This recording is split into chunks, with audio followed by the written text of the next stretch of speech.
The silent child of fire and Stonethy called him the ghost seed. He arrived one day in the ember fields, no ship, no banner, no name. A boy with hollow eyes and dirt-streaked skin, barely 10 years old. No one saw the crash.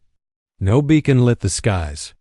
Just him, alone, half dead, with a strange metal cube clutched to his chest and a look in his eyes that made the warriors step back. The tribe of Stonefire had long survived the merciless plains of Scareth, a world where the sun never truly slept. And the ground could melt boots by midday. They were proud, war-hardened, and deeply rooted in tradition. No outsider was ever welcomed without trial. But the Princess Lyra saw something the others didn't. She saw the boy's trembling hands, not his silence. She saw fear, not defiance. He never spoke, not at first. He sat near the outer circle, beyond the firelight, and watched the tribe with eyes that missed nothing. His name, when he finally shared it, was Silas, and he came from Earth. No one had heard of Earth. They thought he was Mad Dot, but then came the first storm. Black clouds swept across the red sky like a burning curtain. Lightning that didn't flash but screamed, slicing into the sand with glowing blue fire.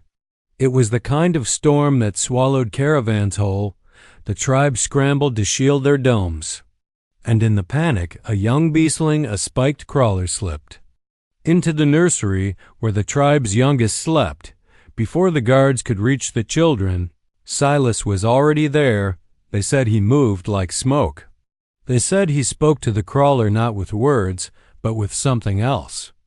A soundless rhythm that made the monster freeze. Its eyes shimmered for a second, then it backed away. It obeyed him. And then it fled. No one could explain it. Some said it was a trick. Others whispered dark things, ancient curses, lost tech from forbidden worlds. But Princess Lyra saw only the truth. Silas was not like them. And not just because he was human. Something inside him was growing. Something powerful. Something dangerous. And maybe, just maybe, something kind. He never asked for thanks. He returned to the shadows. But Lyra followed him. She found him beneath the broken roots of a flamewood tree, feeding scraps of meat to a creature no one had seen before. It was small, scaly, and misshapen, part reptile, part machine. One of its legs was broken. Silas was wrapping it in fiber. His hands shook, but he was gentle. The creature licked his palm. "You raised this?" she asked. He didn't look up. "Not raised," he said quietly. "Rescued. They would have killed it." Lyra crouched beside him, watching the thing with wary eyes. Why save something that might grow up to destroy us? Silas looked at her, and for the first time she saw fire behind the sadness. Because it was alone, like me. The words hit her harder than she expected, not just because they were true, but because she remembered her own childhood, the expectations, the endless tests, the isolation of royalty. From that night on. She kept his secret, but secrets are living things. They breathe, they grow. And this one would not stay hidden forever. Beneath the burning moons of Scareth, as stars bled through the night sky, a human boy raised something monstrous in silence. And in that silence, the universe began to shift. The bond that should not. Beatty desert wind whispered of betrayal. Days passed after the storm, but the whispers didn't stop. Not about Silas, not about what he'd done. Some said he'd cursed the beast. Others believed he commanded it. Neither. Thought was comforting. Among the Stonefire tribe, strength was respected, but control over wild things? That was feared. Yet Silas kept to himself. He wandered the edges of the village with the broken creature hidden in a pouch tied to his waist. He fed it dried roots, tiny insects, drops of water from the precious well. Lyra watched from afar, heart divided between loyalty and fear. The creature was growing. Its skin was no longer pale blue but streaked with deep violet. Tiny bone-like plates were forming down its back. At night, Silas hummed soft tunes to it, human. Lullabies Lyra didn't understand, but that calmed the creature. It listened. It curled around his hand like a child clings to its mother. Lyra had never seen such a bond, but not all eyes were kind. One night, as Silas snuck toward the canyon edge to gather sun crystals for heat, two warriors followed him, Roner and Belek. Both hated outsiders. Both distrusted anything strange. They saw the creature. They saw Silas feed it with tender care. "What is that thing?" Roner shouted, stepping out from behind the rocks. His blade was already drawn. "Is it yours? Answer." Silas froze. He didn't run. He didn't beg. He stood between the creature and the men, body shaking but eyes steady. "It's not a weapon," Silas said. "It's mine." Belek spat on the sand. "Then you're not one of us." Before they could charge, a voice rang out clear, strong, royal. "Stand down." Lyra stepped into the firelight, her cloak billowing in the wind. She looked not like a girl, but a leader. Her gaze pinned the warriors with quiet force. "He broke no law," she said. "He hunts, he helps, he does not harm." Roner narrowed his eyes. "That thing will harm. It already looks like a shadow beast." Silas took a step forward. "Then punish me, not it." Silence fell. For a moment, Lyra looked at him, stunned by the bravery in his voice. He stood so small compared to the warriors, yet there was something unshakable in him. Something ancient. Not rage, not pride. Conviction. Lyra turned to Roner. "He's under my protection. You will not touch him." The warriors obeyed, but with hard stares. They walked away, blades still gleaming. Once they were gone, Silas slumped to the ground. He didn't cry. He just stared at his own hands, breathing fast. "You didn't have to do that," he said. Lyra sat beside him. "Yes, I did." The creature nuzzled Silas's leg. He stroked its head, and it chirped a sound of trust. Lyra spoke softly. "Does it have a name?" Silas thought for a moment. Ember. The name fit. It was something small and burning, something fragile yet powerful. "You're risking everything," Lyra whispered. "You know that, right?" Silas nodded. I needed something to love, and something to love me back." His voice broke a little, and it shattered something in Lyra, too. For all her power, for all her training, she had never spoken. Words so true. The stars above shimmered. The sands below stayed quiet, but something was coming. Something that would test not just Silas's bond with the creature, but the tribe's bond with each other. When blood hits the sand, a scream shattered the dawn. Lyra ran from her chambers, boots half-laced, heart pounding. Smoke curled in the sky, thick, black, bitter. It came from the outer grazing fields, the place where the pack beasts were tied. Dozens of warriors were already there, spears drawn, faces tight with fear. What they found made even the oldest among them step back. The pack beasts were dead, torn open, not eaten, just shredded. Their blood soaked the sand like spilled wine. Ronar single quotes S. Voice was the loudest. A monster did this. Something born of shadow and metal. Lyra stepped closer, heart sinking. Claw marks, deep, unnatural. Too sharp for a desert stalker. Too small for a bone bear. "Look," someone shouted. "Tracks." They followed the prints, small at first, but heavy. Sharp points like claws and something else, metallic grooves. Not native to anything known. Lyra single quotes S. Blood went cold. No. It couldn't be. A lump formed in her throat as she turned and sprinted toward the edge of the canyon, where Silas often hid. Where Ember slept. She found Silas huddled in a hollow beneath the rocks, arms wrapped around Ember's shaking body. The creature whimpered softly, glowing faintly in the chest. "It wasn't him," Silas said before she could speak. We didn't leave. All night, we stayed right here. Lyra looked into the creature's eyes. They were wide, scared. Ember was growing fast, but he still looked like a child, still clumsy. Still gentle, still innocent. They'll come for him, she said quietly. Silas nodded. I know. He looked older in that moment, not in his body, but in his eyes. Something in him had already lived through too much. Do you trust me? He asked. Lyra hesitated. Then she knelt and touched Ember's small head. He leaned into her hand like a lost pup. I want to, she whispered. They stayed like that for a few moments, quiet, wrapped in fear and firelight.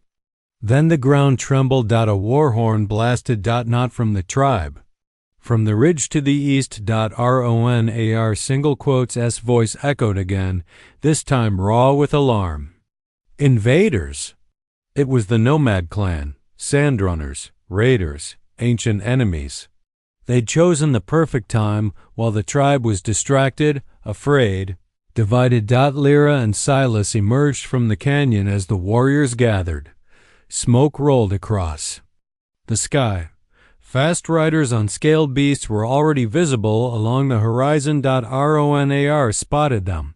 His eyes narrowed. What's he doing here? Lyra didn't answer. Instead, she stepped forward and raised her staff high. Prepare the defenses. Every fighter to the wall. But even as the warriors scattered, whispers followed her. And all of them pointed to Silas. He shouldn't be here. He doesn't belong.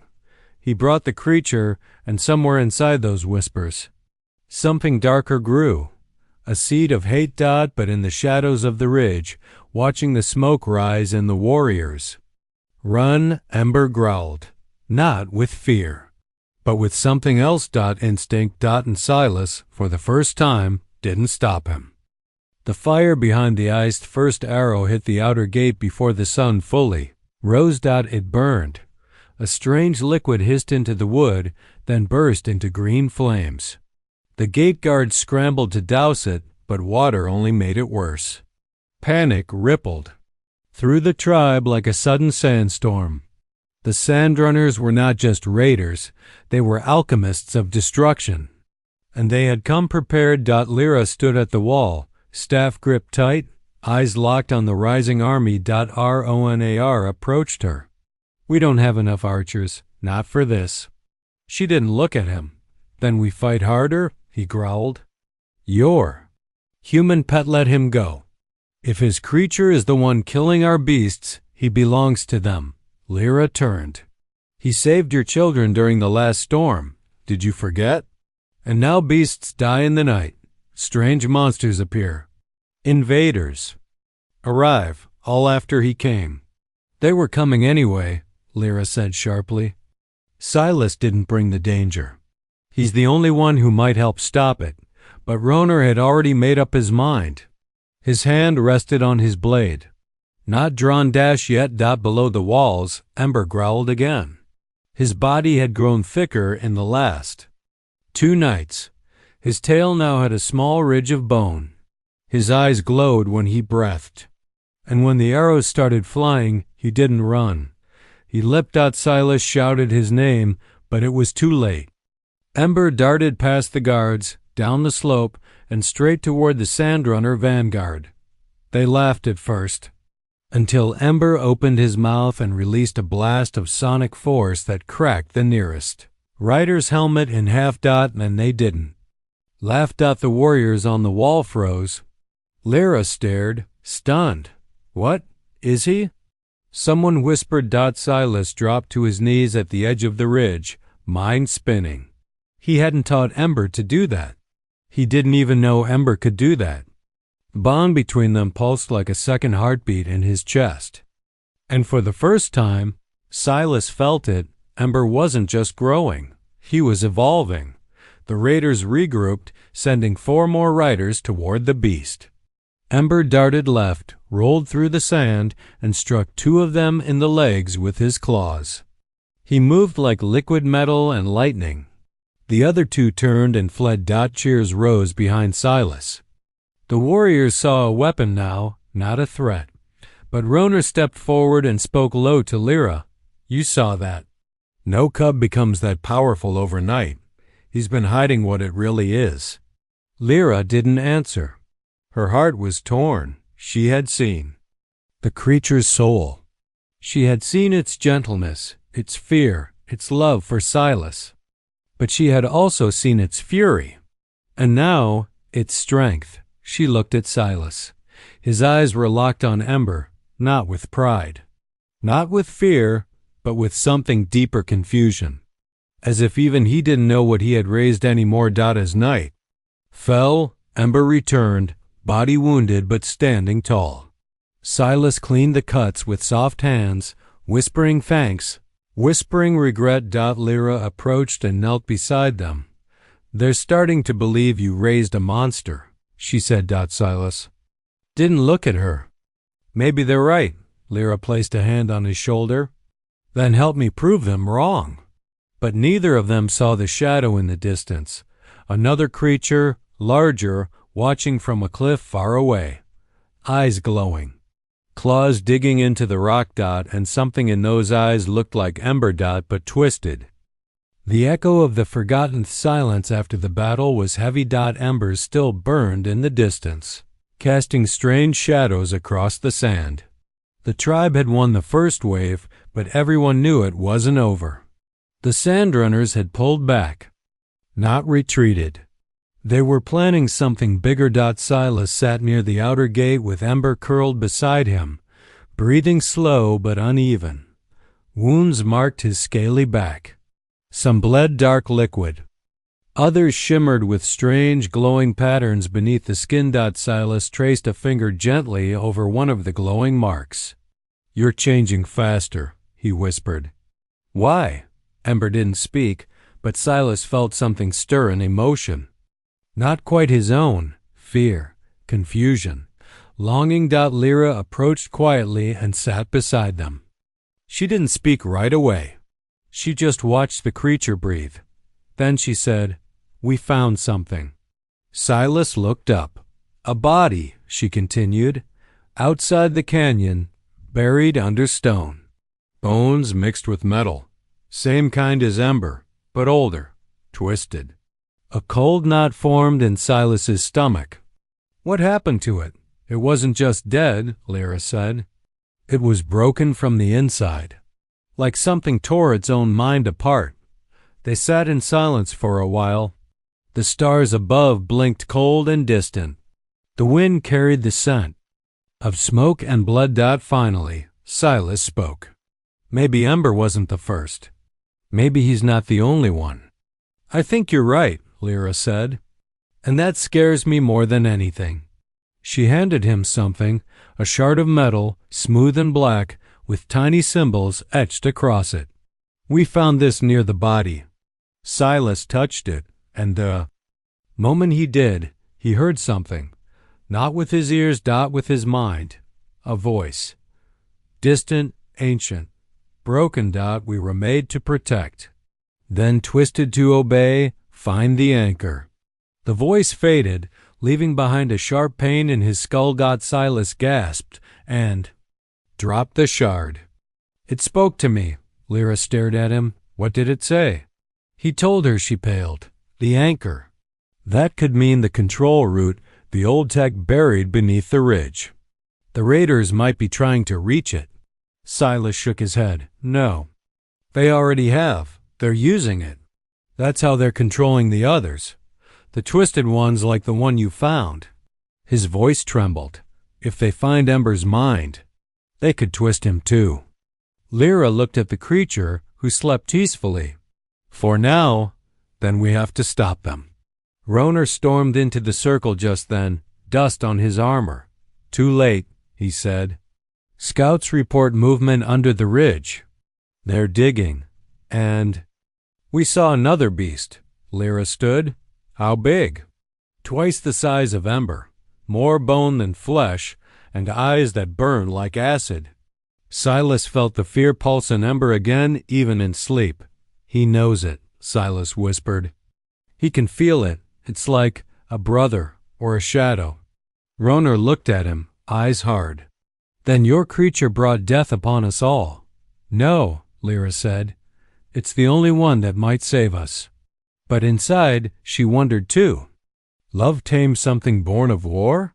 Could Silas really control what he didn't fully understand? As night deepened, Silas sat beside Ember, clutching the shard and feeling the faint hum beneath his skin. A part of him had always feared this day. The day the world would ask him not just what he raised, but why Dot and somewhere beneath the ridge. Something enormous stirred Dot. It had already heard Ember's name, and it was coming to silence it. The shadow beneath the ridge cracked at dawn. Dot a long, trembling groan echoed through the land as dust spilled into the air. The ground shook beneath the tribe's feet. Warriors shouted. Scouts ran to the edge. What they saw froze them. In place, a massive figure was climbing from the earth, something between creature and machine. Its body was jagged bone wrapped in armored steel. Its face had no mouth, only a ring of glowing eyes that spun slowly in circles. Claws scraped against rock with a sound like grinding teeth. It's the Ancient One, Roner whispered. The death burn. Lyra gripped her staff tighter. We have no stories of this. This is beyond legends. Silas stood at the edge beside her, Ember pressed close to his side. The creature's body trembled. His breathing turned shallow. He knows it, Silas said. He remembers it. How? He's just a child. Lyra whispered. Silas shook his head. He was never just a child. Not really. Across the canyon, the Sandrunner army formed a half-circle behind the creature. They didn't command it. They followed it, slaves to its presence. Something deep in the ridge had awakened more than bone and metal. It had awakened loyalty. Mindless, forced, ancient loyalty. Ronar barked orders, gathering fighters to form a shield wall. Archers took their positions. But everyone knew. The arrows wouldn't be enough. Silas stepped forward. I can feel its voice again, like a drum in my bones. Lyra turned to him sharply. What does it say? Silas clenched his fists. It wants Ember. It's calling him by his real name. His real name? Silas nodded. The one hidden inside his mind, the one I never gave him, but he hears it now. And it hurts. Ember let out a low cry. His legs buckled. Silas caught him just in time. He's fighting it, Silas whispered. But he's in pain. Lyra knelt beside them. What if he can't win? Silas looked into her eyes. Then we lose everything. A loud shriek pierced the air. The Ancient One opened its chest, revealing a core of spinning lights and pulsing shadows. It launched a sonic wave that shattered half the outer wall. Fighters flew backward. The camp scattered. Ronar shouted, retreat to the Flamewoods. But Lyra held her ground. No, she turned to Silas. You said he's evolving. Maybe this is what he's evolving for. Silas stared at Ember. But what if I raised a monster and not a protector? Then give him a reason to be. More. She took Silas's hand and placed it on Ember's head. You raised him with love, with care, not to destroy, but to choose. Another blast ripped through the sky. Ember opened his eyes. They flickered between gold and violet. His body trembled, but then he stood. And growled. A sound not of fear, but of refusal. The Ancient One froze for a moment. Then its claws twitched. Its eyes spun faster. It had felt the resistance. Silas stepped beside Ember. You don't have to be like it, he said softly. You don't have to be what they made you to be. Ember roared. It was a sound of pain, of memory, of defiance. And then he changed. His back arched. Bone plates hardened into armor. Wings burst from his shoulders, not for flight, but for defense. His body shimmered, no longer just scaled but charged with pulsing light. A new form. A new choice. Launched himself toward the Ancient One. Tribe and raiders. A light froze as the two creatures collided in a storm of sparks and sand. For the first time, Silas didn't follow. He knelt where Ember had stood. "This is his fight now," he whispered. Lyra stood beside him, trembling. The wind died. The world held its breath, and above them, on the edge of the shattered ridge, fire met shadow. The choice that ends the storm sky burned red. Ember slammed into the Ancient One with a fury the tribe had never witnessed. Claws scraped metal. Fire cracked the sky. The ground shook with every impact. The two creatures twisted and tore across. The ridge, locked in a battle that felt older than memory. The tribe could only watch. Some prayed. Some wept. Roner stood in silence, hand resting on his blade, his hate lost in awe. Lyra stood beside Silas, her heart in her throat. Can he win? Silas didn't answer. He was still watching the battle like someone who had seen this ending. In a dream, he's not fighting it, he said softly. He's trying to reach it. High above, Ember wrapped his tail around the Ancient One's throat, trying to pull it down. The deathborn creature screeched, eyes flashing with waves of corruption. A pulse of black energy struck Ember in the chest, sending him crashing into the rock wall. The tribe gasped. Silas flinched, pain flashing through his own body like an echo. Ember struggled to stand. Sparks spilled from his mouth. His legs shook. The death burn moved closer, claws ready to end him. And then Ember stopped. His eyes locked with Silas's across the canyon. Silas stepped forward, trembling. "You are not what they made you to be," he whispered. "You are what you chose to become." Ember rose, slow, proud, steady. He opened his mouth, not in rage, but in a pulse of light. The beam struck the Ancient One in the chest, not to destroy, but to reach inside. And then the death burn paused. Its claws twitched. Its eyes flickered. It trembled. Silas felt its something old breaking inside the creature. Not its armor, its programming. And from deep within its chest, something shattered. The pulse died. The glow faded, and the great beast fell to its knees. Embers floated in the wind like drifting petals. The raiders scattered, their control broken. Their weapons dropped. The war was over. But Ember, he did not move. Silas ran across the cracked ridge, heart pounding. He dropped beside his friend. Ember's chest rose once, twice, then stilled. "No. No, please," Silas whispered. "You did everything right. Please stay." He wrapped his arms around the creature's neck, face buried in the warm scales that were already cooling. "You're not a monster," he whispered. "You're my family." And in that final moment, Ember blinked. Once. Then light flickered gently through his body. His breathing steadied. Not strong, but alive. Barely. The tribe gathered around them. No one spoke. Then Lyra stepped forward. She looked down at Silas and Ember. And then, with slow grace, she knelt beside them. "You've done what none of us could," she said softly. "You didn't just fight. You saved something that others would have destroyed." Roner walked forward, shoulders tight. But then he lowered his blade.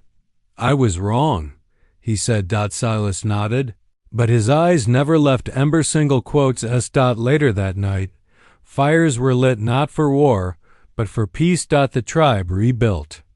The Sandrunners fled into the dark, their unity broken. And under the stars, Ember slept in Silas's arms.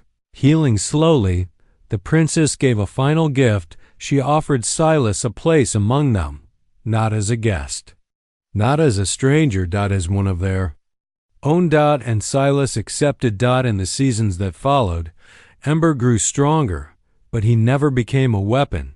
He became a guardian, a symbol, a reminder of what can grow when fear is answered with love. Some still called him a monster. But they whispered it with wonder, because they knew now monsters aren't born, they're made, and sometimes They're unmade by the ones who choose kindness over fear.